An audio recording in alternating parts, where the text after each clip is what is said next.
I've just been chatting to a client, long-standing client of ours actually. And if they're watching this video, I know they'll laugh at some of the things I'm going to say because I've said it quite a few times to them. The whole issue, really, in relation to the small business is planning and sort of mitigating and controlling their tax exposure, which is something we love to do and try to do here at Cloud 360 Accounting. The message I had to try and get across to the client today is that the ability to do that is kind of not, it's not all in our court. A lot of that comes down to how they're living their life and the habits and the practices that they've had for whatever length of time. So I was speaking to a client today. They were kind of disgusted with a self-assessment tax bill that they had back to pay back in January. And of course, the conversation is very much around what can you do about this? Surely there's more you can do. Well, in actual fact, the tax that the client has to pay, and this applies largely speaking across the board for small business clients, the tax you have to pay is determined by your level of income. When you're self-employed or running your own limited company, your level of income, um, it should be a much more known figure and factor as opposed to an unknown. You should be able to know how your business is performing and what kind of profit it is making on an ongoing basis, which will help you plan for your tax bill. And the best case scenario is that you know how much profit there is each month and work out roughly what your tax bill is going to be and set that money aside every month. I mean, that's the ideal kind of pay-as-you-go scenario that we would love to have for most clients. But the challenge is in getting clients to change their ways to a certain extent to allow that to happen.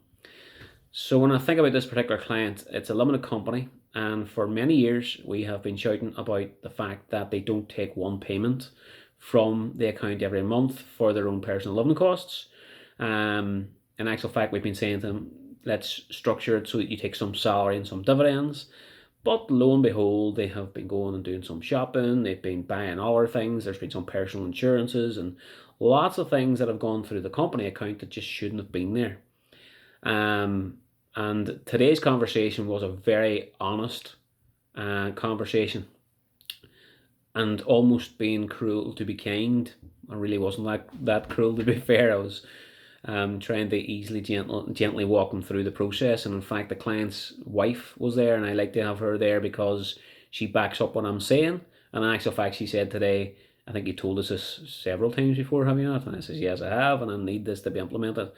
And really, the tax bill the client got back in January was down to the fact that there was more personal expenditure through the business bank account for a period of time that had to be cleared, and that means that in order to clear that down, the client has to declare a certain amount of income, and it had to be cleared by way of dividends.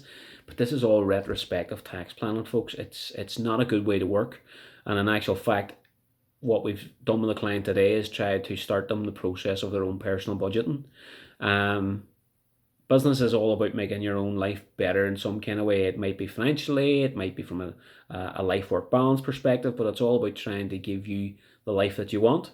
And the only way you can do that is by putting in a little bit of legwork to plan and work things out and do your own personal budget, see what you need to bring into the house on a monthly basis alongside maybe your other half's income, and stick to that.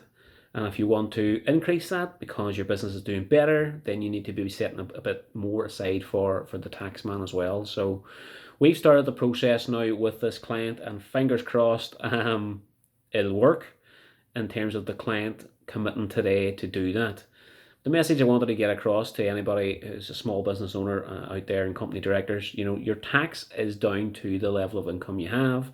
So if you want to control the level of income that you have by putting certain controls into your business, then that's the thing to do.